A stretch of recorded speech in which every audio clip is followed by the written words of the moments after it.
Welcome to Forbes TV. Don't forget to subscribe and hit the notification button to see any of our videos anytime we upload. In this video, we are going to talk about the Nigerian-born billionaire Folorunsho Alakija, who made a million after a strategic decision of entering into the trade of oil and gas. Now, Folorunsho Alakija was born on 15th July 1951 and is a Ghanaian Nigerian billionaire and businesswoman and philanthropist. She is involved in fashion, oil, real estate, and painting industry. She is the group director for Rose of Sharon Group, which consists of several businesses, including Rose of Sharon Prints and Promotions Limited, Digital Reality Prints Limited, and Famfa Oil Limited. Alakija also has a majority stake in the Day Spring Property Development Company, a Nigerian development company, and she is ranked by Forbes as the richest woman in Nigeria with an estimated net worth of $1 billion. Now, Alakija was born to a middle-class family. Her father was late Chief L.A.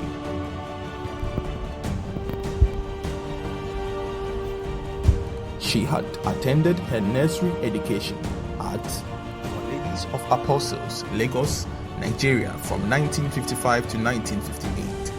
At the age of 7 years, Alakija traveled to the United Kingdom to continue her primary education at the Dinobin School for Girls, which is located in Wales between the years 1959 and 1963.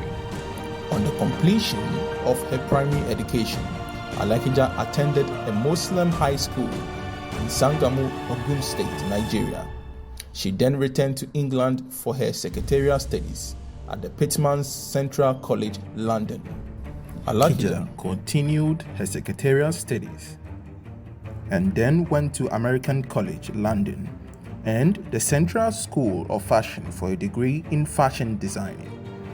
As a qualified secretary and fashion designer, Alakija returned to Nigeria to work and make some money for herself. She started out as an executive secretary at the Sijuade Enterprise in Lagos in 1974. She then worked as a secretary to the managing director with the First National Bank of Chicago, which was named the Fin Bank and later acquired by the First City Monument Bank, FCMB. After some years, she started her first fashion label, which was known as the Supreme Stitches, which was later renamed as the Rose of Sharon House of Fashion in 1966, which is within some few years. The Rose of Sharon Fashion House became a household name in fashion in Nigeria. Alakija is married to a lawyer by name Modupe Alakija of the Adeyomo Alakija family in 1976 November. They have 4 sons. Alakija's remarkable journey towards success started with a lot of challenges. During her journey, she was advised by her friend, whom she met on a plane, to enter into oil and gas. Alakija, upon her return, set up a meeting with the petroleum minister, whom she met with a reply that was discouraging. When the minister told her that the government was only interested in being partners with those who were interested in investing in the country, she gave her friend the feedback, and without an intention to invest in Nigeria, that window of opportunity was lost. Alakija had a strong resilience coupled with her indigenous mindset and didn't easily lose sight of the very promising and blooming oil sector in Nigeria. Born into a large polygamous family where there were 8 wives and 52 children, Alakija learned the art of being competitive and strong-hearted at an early age, and she was very hungry for success. During her fight to enter the oil industry, Alakija didn't succumb to defeat. She met several individuals who encouraged her to stand strong and pursue her journey. He decided to come back stronger and meet the government, and upon doing her homework, met with a friend of her husband who was allegedly into oil business production. Her fears and worries were swept away. She then applied to the ministry for an oil block. All seemed to be going well according to the plan until Aminu, who was the then minister, was replaced by another minister. She had to restart the application process, and it was a funny process that to her at that time, since she had to start all over again and she had lost all the investment of time that she put in processing the application process. She eventually gained the land, and it was discovered that the oil block she was given was the farthest and was situated far offshore in a place where other oil top shops refused to explore because there were barely enough technology to explore such depth at that time. Alakija and her husband, Modipe Alakija, had to use all their life savings to pay for the license, as the government had threatened to withdraw all unclaimed licenses if full payments were not made.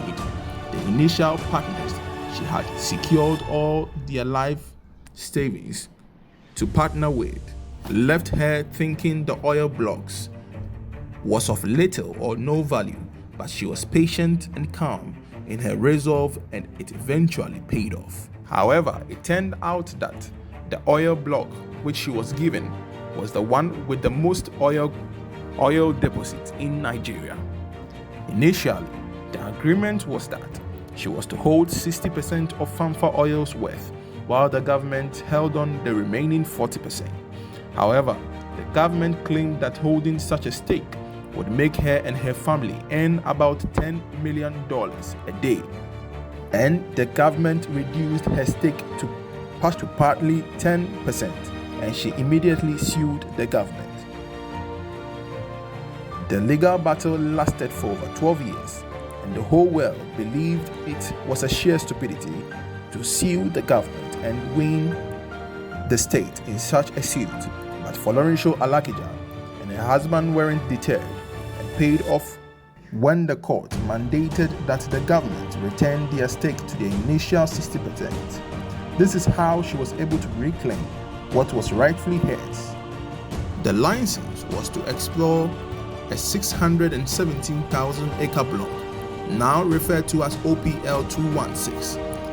The block was approximately 350 kilometers, that is 220 miles, southeast of Lagos, and 110 kilometers, that is 70 miles offshore Nigeria, in the Agbami field of the central Niger Delta. In September 1996, Alakija entered into a joint venture agreement with Star Deep Water Petroleum Limited, a wholly owned subsidiary of Texaco, and appointed the company as their technical advisor for the exploration of the license, transferring 40% of her 100% stake to Star Deep. In 2015, Forbes listed Mrs. Alakija as one of the most powerful women in Africa and the 86th most powerful woman in the world. She was also ranked as the richest woman in Nigeria with a net worth of about $1 billion. As of 2020, she has received not less than 8 honorary degrees from universities in Nigeria and the United States of America, with the most recent one being one from the Benson Idahosa University, Benin City, on 17th of July 2001. She also became the first female chancellor in Nigeria in 2016 when she was appointed chancellor of Osun State University in March 2016. The Rose of Sharon Foundation is one of the avenues through which Mrs. Alakija helps and empowers widows and orphans through scholarships and business grants. Folorunsho Alakija is also the sponsor of Agbami Medical and Engineering Scholarship Scheme, where over 1,000 beneficiaries are awarded scholarships annually. She has also donated a Skill Acquisition Center to the Yaba College of Technology. Also a pastor.